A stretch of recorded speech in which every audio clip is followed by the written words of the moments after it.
বাংলাদেশ জামায়াত ইসলামী রাজশাহী মহানগরীর সদস্য সম্মেলন ২০২৫ অনুষ্ঠিত হয়েছে। শুক্রবার রাজশাহী জেলা পরিষদ মিলনায়তনে সকাল ৭টা থেকে বেলা ১২টা পর্যন্ত এই সম্মেলন অনুষ্ঠিত হয়। সম্মেলনে প্রধান অতিথি ছিলেন বাংলাদেশ জামায়াত ইসলামীর কেন্দ্রীয় নায়েবে আমির ও রাজশাহী ১ তানোর গোদাগাড়ী আসনের সাবেক সংসদ সদস্য অধ্যাপক মজিবুর রহমান। বাংলাদেশ জামায়াত ইসলামী রাজশাহী মহানগরীর উদ্যোগে আয়োজিত এই রোকন সম্মেলনে সভাপতিত্ব করেন বাংলাদেশ জামায়াত ইসলামীর কেন্দ্রীয় কর্মপরিষদ সদস্য ও রাজশাহী মহানগরীর আমির ডক্টর মাওলানা কেরামত আলী। বিশেষ অতিথি হিসেবে বক্তব্য রাখেন বাংলাদেশ জামায়াত ইসলামীর কেন্দ্রীয় সহকারী সেক্রেটারি মাওলানা রফিকুল ইসলাম খান, অ্যাডভোকেট এহসানুল মাহবুব জোবায়ের ও কেন্দ্রীয় সাংগঠনিক সম্পাদক অধ্যাপক রফিকুল ইসলাম।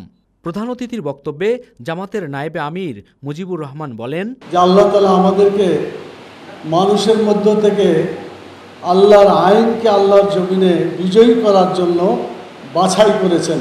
আলহামদুলিল্লাহ। জামায়াতের এ নেতা জীবনের সকল স্তরে ইসলামী বিধান মেনে চলার গুরুত্ব তুলে ধরে বলেন, ইসলাম দুনিয়াতে এসেছে মানুষকে মুক্তি দেওয়ার জন্য। ইসলাম একটা পরিপূর্ণ জীবন বিধান, এর মধ্যে কোনো ভাঙাচোরা নাই। আল্লাহ তাআলা নিজেই ঘোষণা করেছেন, আল-ইয়াওমা আকমালতু লাকুম দীনাকুম। আল্লাহ তাআলা দ্বীনকে পরিপূর্ণ করেছেন। ব্যক্তি, পরিবার, সমাজ, রাষ্ট্র, জীবনের সকল দিক আল্লাহ তাআলা কোরআন মাজিদের মাধ্যমে, রাসূল সাল্লাল্লাহু আলাইহি ওয়াসাল্লামের হাদিসের মাধ্যমে আমাদেরকে উপহার দিয়েছেন, যেটা আজও অক্ষত অবস্থায় আমাদের কাছে আছে। মুজিবুর রহমান নির্বাচনে পিআর পদ্ধতি নিয়েও কথা বলেন। আমরা বিশ্বাস করি আজকে পিআর ইলেকশন, যেটা পিআরের যে নির্বাচন, এই নির্বাচন আজকে হয়তো ভালো মতো কেউ বুঝছে না, জনগণ বুঝলেও কেউ বুঝছে না, অথবা কোনো দল বুঝছে না।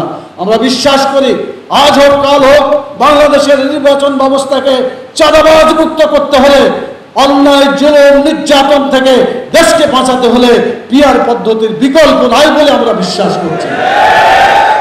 রাজশাহী মহানগরীর সেক্রেটারি ইমাজউদ্দিন মণ্ডল এবং সহকারী সেক্রেটারি অধ্যক্ষ শাহাদাত হোসেনের যৌথ সঞ্চালনায় অনুষ্ঠানে বিশেষ অতিথির বক্তব্য রাখেন রাজশাহী মহানগর জামাতের নায়েবে আমির অ্যাডভোকেট আবু মোহাম্মদ সেলিম, নায়েবে আমির ও জামাত ইসলামী মনোনীত রাজশাহী ২ সদর আসনের সংসদ সদস্য প্রার্থী ডাক্তার মোহাম্মদ জাহাঙ্গীর, সহকারী সেক্রেটারি অধ্যক্ষ মাহবুব আহসান বুলবুল, সাংগঠনিক সম্পাদক জসিমউদ্দিন সরকার, ত্রাণ ও পুনর্বাসন সেক্রেটারি ও রাজশাহী ৩ আসনের জামাত মনোনীত সংসদ সদস্য প্রার্থী অধ্যাপক আবুল কালাম আজাদ, শিল্প ও বাণিজ্য সেক্রেটারি অধ্যাপক AKM Sarwar Jahan Prince, office secretary Tohidur Rahman Sweet, যুব বিভাগের সেক্রেটারি সালাউদ্দিন আহমেদ।